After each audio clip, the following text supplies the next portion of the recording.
Comentario a la carta a los Filipenses, capítulo 1. Filipo, la ciudad de Filipo, es la primera ciudad que Pablo gana de Europa.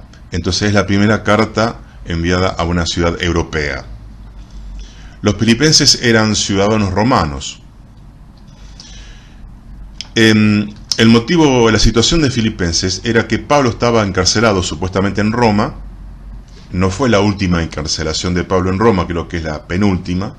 Entonces Pablo, estando preso, estaba muy necesitado, y los filipenses envían a Epafrodito para que pueda llevarle elementos, tal vez alimentos, ropa a Pablo. Bueno, un preso siempre necesita cosas. En ese momento, cuando Epafrodito llega, se enferma gravemente, casi muere, se sana. Pablo aprovecha, escribe la carta, y cuando vuelve Epafrodito a Filipo, le lleva esta carta. Había dos motivos que quería corregir Pablo. En las cartas siempre se escriben por algo, por un objetivo. Entonces uno cuando entiende el objetivo, lo que estaba pasando en esa ciudad, en esa iglesia, y lo que Pablo quiere corregir, uno entiende mucho. Había dos problemas. Había judaizantes, pero el mayor problema que Pablo había y que Pablo trata es el orgullo espiritual. Los filipenses eran personas tal vez muy preparadas culturalmente, espiritualmente, pero había mucha rivalidad y competencia entre ellos. Entonces esto hacía peligrar la unidad. Había celos, envidia entre ellos. Tal vez quién era más espiritual, quién tenía más discípulos, quién predicaba mejor, quién sabía más de la Biblia, etc. Por eso en Pablo permanentemente se sientan lo mismo, unánimes. No hagan todo por contienda y por vanagloria.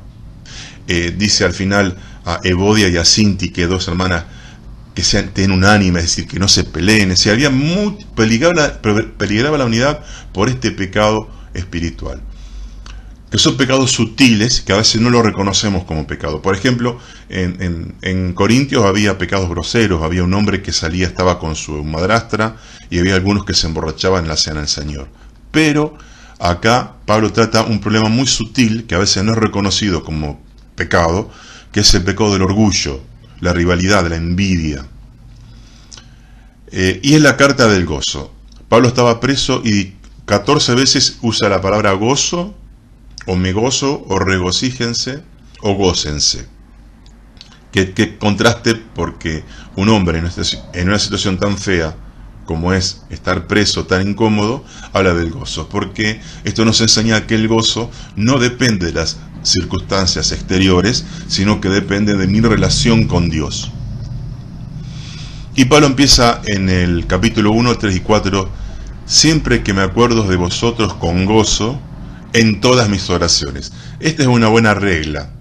Cada vez que vos te acordás de alguien, es bueno orar. Yo uso esa costumbre. Cada vez que me viene una persona, hermano o no, a la mente, oro. A veces sueño con hermanos en Cristo, y cuando me despierto a la mañana, oro por ellos. Es una buena forma de ejercitarse en oración. Orar cada vez que te viene algo a la mente, porque tal vez Dios te está diciendo que esa persona necesita que se ore por ella. Y dice, y habla en el 1.5 de Filipenses, en la comunión y participación del Evangelio de los filipenses. Es decir, los filipenses participaban en el Evangelio hasta el fin, dice, porque el cristianismo es militante y perseverante. El cristianismo necesita obreros. Jesús dice que hay que pedir al Padre obreros. Entonces los filipenses participaban en el Evangelio. No eran solo espectadores, sino que ellos se involucraban en la obra y perseveraban. Y dice el 6: el que comenzó en ustedes la obra la perfeccionará hasta el día de Jesucristo. Perfeccionará significa que la completará. Dios está comprometido a que la obra en nosotros se desarrolle. En este caso no habla de la obra ahora exterior, como será de predicar el Evangelio y formar discípulos, sino que Pablo está hablando de la obra en ustedes, la obra de transformación del carácter, que es tan importante. Dios quiere llevar a cada uno de sus hijos a que tenga el carácter de Jesús, a que piense como Jesús, a que sienta como Jesús, a que hable y actúe como Jesús. Bueno, entonces dice que mientras uno milita y persevera, Dios se compromete a desarrollar esta obra que la va a terminar, porque la vida cristiana es un constante avance. Se dice que en la vida cristiana detenerse es retroceder, es un constante avance de transformación para ser hechos semejantes a Jesús. Y dice en el 9, y esto pido en oración, que vuestro amor abunde en ciencia y en conocimiento. Esto nos quiere decir que a veces el amor solo no es suficiente para Dios. Hay muchos cristianos que aman al Señor, tienen un buen corazón puro, pero no se instruyen. Pablo habla de tener un amor pero instruido, que le agreguemos instrucción, no solamente de la Biblia, sino de muchas otras cosas. ¿Por qué? Porque la iglesia tiene que ir en cada época enfrentando nuevos desafíos. Entonces tiene que ir presentando el Evangelio, si bien en la base del Evangelio es la misma, de otra forma. No se puede predicar ahora como se predicaba en el 1500. Por ejemplo, ahora tenemos en los países latinoamericanos que se ha metido y gobiernos han metido la ley del aborto o del matrimonio homosexual. Bien, tuvo que resurgir hermanos que se capaciten en el tema del aborto, la concepción, el embrión, la moral, para enfrentar a personas que de los medios de comunicación defendían estas posturas. Entonces el cristiano tiene que ayornarse, tiene que instruirse, a lo mejor leerle filosofía, historia, libros de cultura, no solamente libros cristianos, porque nuestro amor debe abundar en conocimiento, porque si no, no tenemos armas como defender el Evangelio, porque estas personas de repente están preparadas, hablan y pueden llegar a confundir a hermanos sencillos. Entonces es bueno hacer apología, defensa de la fe. Entonces a veces el tener buen corazón no es suficiente, sino una mente preparada. Fíjense que el apóstol más utilizado por Dios, que a más gente llegó, fue Pablo y no Pedro, porque Pedro era un hombre,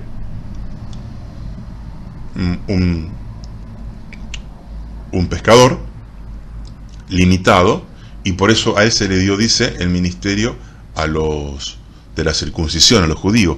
Pero mucho más abarcativo fue Pablo, que pudo dar un discurso filosófico ahí en Atenas, en Grecia, en Hechos 17, y llegó a tantos, porque tenía tanta cultura. Pablo había leído tanta filosofía que era muy utilizado.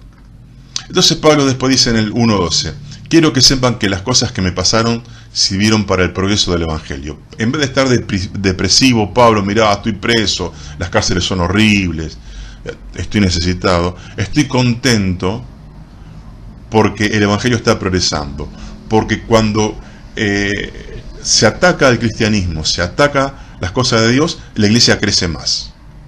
Porque Dios es Dios, a Dios nada la toma por sorpresa, Dios siempre gana. Cuando vos me atacás a las cosas de Dios, Dios se arregla para que su obra crezca más. Entonces los obstáculos del hombre son los medios, las oportunidades de Dios. La obra no se puede parar, porque la obra es de Dios. El Evangelio siempre, la obra siempre va a progresar. Entonces, por más persecución que haya, más crecimiento va a haber. Entonces dice Pablo acá algo muy raro, que algunos siguen predicando por envidia y rivalidad.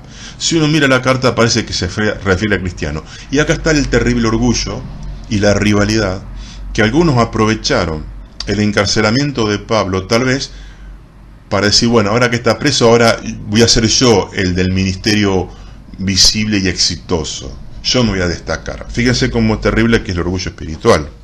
Entonces, aprovechaban este momento, digamos, de Pablo, malo de Pablo, para que ellos se destaquen. Ahora iba a ser yo. Bueno, esta envidia está permanentemente presente y celos en la iglesia. Por ejemplo, ahora estamos mirando YouTube. Yo miro mucho YouTube y hay muchos predicadores y teólogos y hermanos y pastores que predican cosas muy buenas, muy edificantes. En un tiempo yo estaba mirando a uno que decía cosas interesantes y después surgió otro, en otro lugar, en otro país. Y este otro era más preparado, tenía más capacidad, más dones. Entonces empezó a tener mucho más seguidores este segundo otro que fue levantado que este primero.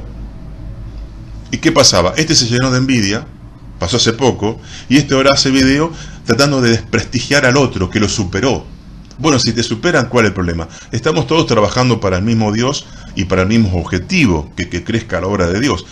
Pero está la envidia, el celo. Este primer hombre, bueno, que un pastor que decía cosas interesantes, en vez de seguir dando mensajes para edificar al pueblo de Dios, se la pasa haciendo video de 1 o 2 horas criticando al otro porque el otro lo superó, lo eclipsó. Bueno, si alguien te supera, ¿cuál es el problema? Hay que ser humilde. Si sos pastor, sos siervo de Dios, sé humilde. Otro tiene más capacidad. ¿Por qué? Porque el otro, a este, digamos, en YouTube lo miran 1000, el otro lo miran 20.000. Y tiene, bueno, por todo el mundo lo miran. Bueno, si alguien te superó, ¿cuál es el problema? Dice Pablo que estos que predican por rivalidad piensan añadir sufrimiento a mis prisiones. ¿Por qué sufrimiento? Tal vez para decir yo tengo más gloria, tal vez te voy a robar prestigio. Pero a Pablo no le importaba esto. Dice, de todas maneras, Cristo es anunciado. Miren, la grandeza de Pablo contrastaba con la miseria y la envidia de sus rivales. ¿Qué me importa? Dice Pablo. Cristo es anunciado. No importa. Bueno, vos tuviste un objetivo en la obra de Dios, no se cumplió. Dios levantó a otro. Gloria a Dios. Está haciendo a lo mejor lo que vos no pudiste hacer, o Dios quería hacerlo de otra forma con otro. Dios levantó a otro. Bueno. El apóstol Pedro en Hechos 15 desaparece y aparece Pablo, y Pablo lo supera en cantidades de gente que ganó y llegó. Y bueno, ¿y cuál es el problema? Entonces, cuidado que la envidia produce desunión. Por eso Pablo habla mucho de la unidad en esta carta. Y dice que en el 1:19, por vuestra oración y el Espíritu de Jesucristo seré librado. Fíjese qué importante es la combinación de la oración y del Espíritu.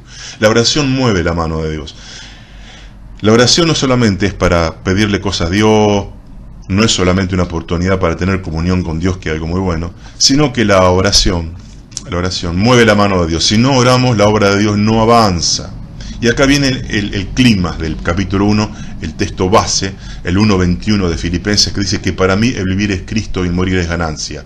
A Pablo no le importaba si otros lo rivalizaban, si estaba preso o incómodo. Cristo es su vida, Cristo es su todo.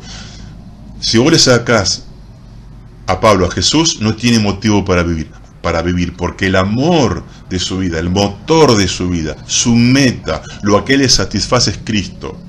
Y debemos preguntarnos, ¿podemos decir como Pablo, Cristo es la vida? O Cristo, sí, Cristo sí está en la vida, pero que me vaya bien económicamente, en la familia, que con mis hijos, que en mi ministerio.